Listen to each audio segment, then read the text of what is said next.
Hi, I'm Maureen Aboud, and today we're making Lebanese BAKLAVA, or baklava.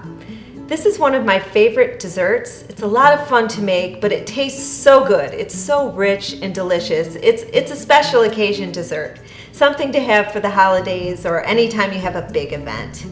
The BAKLAVA is made with phyllo dough, ground nuts. Today I'm using walnuts, toasted walnuts, clarified butter, and a simple syrup that's flavored with really aromatic flower water, orange blossom water. And this is the distinguishing factor of Lebanese BAKLAVA. I have a method to show you that I learned from my Aunt Rita, who made so much BAKLAVA, especially at the holidays, that she came up with an efficient way to do it that takes a lot less time. We're starting with the phyllo dough. This has been sitting at room temperature. It came down from frozen in the refrigerator overnight, then at room temperature on the counter for a couple of hours. Now I'm opening it up and working relatively quickly because it can dry out. If the phyllo gets dried out, it starts to crumble and it gets really difficult to work with. So instead of buttering every layer, we're going to just measure this stack and put the whole stack into a 13 by 9 by 2 inch pan. So I'm laying the pan over the phyllo to see just how much I have to cut off. Then I'm going to cut that inch off right here.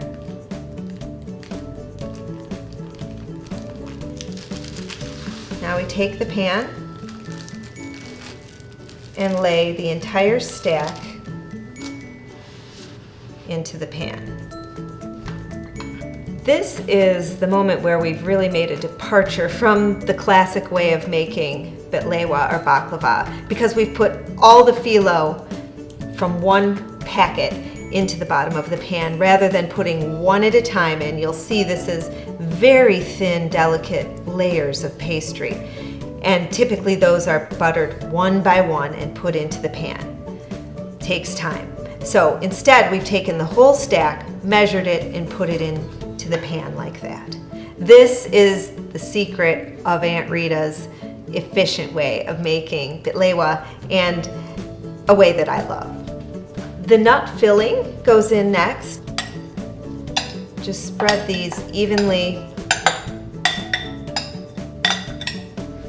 over the phyllo dough. That last little bit, don't want to waste any of those delicious nuts. Now we'll open the next sleeve of phyllo, same way that we did the other one, but we've waited till now so that the phyllo doesn't dry out. Again, we're going to have to trim it, fit the pan.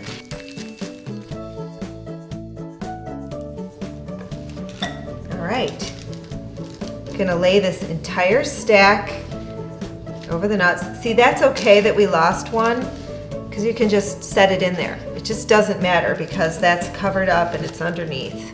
I'm going to lay the stack in. That fits beautifully over the nuts and ready to cut. We always cut the BAKLAVA before baking it into very traditional diamond shapes. They're uniform, they're beautiful, and to get to that uniformity, we're going to cut rows lengthwise and diagonally in the pan. Cut all the way through, all the way to the bottom of the pan.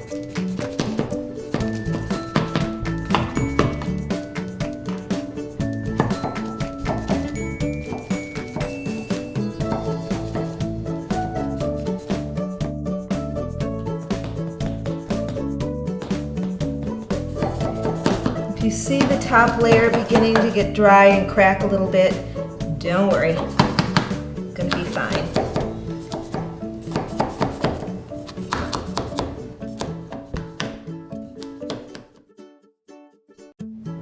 Okay.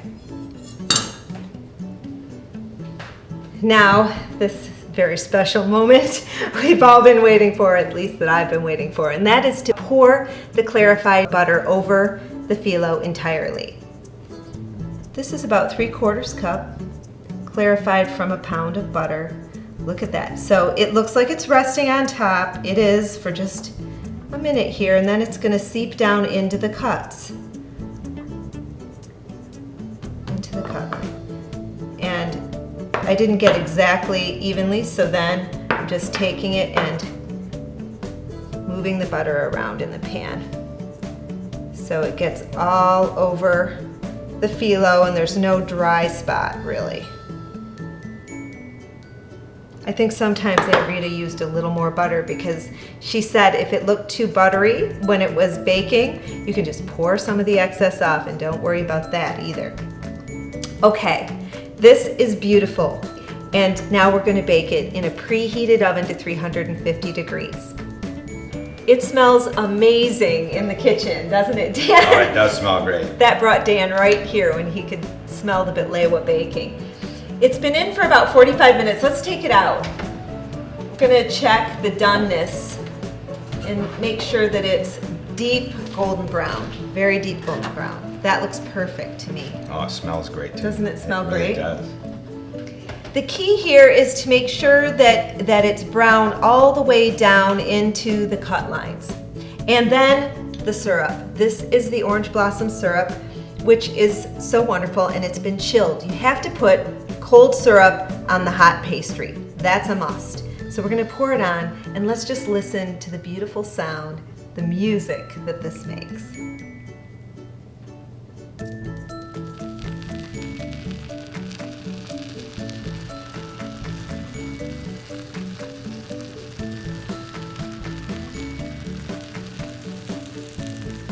Oh my gosh, this is just, it smells so good. There is nothing like hot BAKLAVA from the oven. Hot and delicious. Hot and delicious. I think we're gonna try it while it's hot. You might wanna wait till it cools off just a bit, but Dan will not wait. Oh no, let's do it right now. He refuses to wait. And golden really brown I do is just too. beautiful. Oh, look at this. Okay, like that. Mmm. That is absolutely delicious. I hope that you will try the BAKLAVA at home.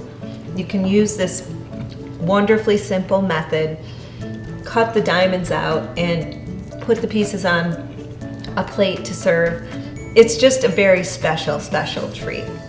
You'll find the full recipe at maureenaboud.com and ingredients like the orange blossom water for the simple syrup at maureenaboudmarket.com. And don't forget to like, share, and subscribe.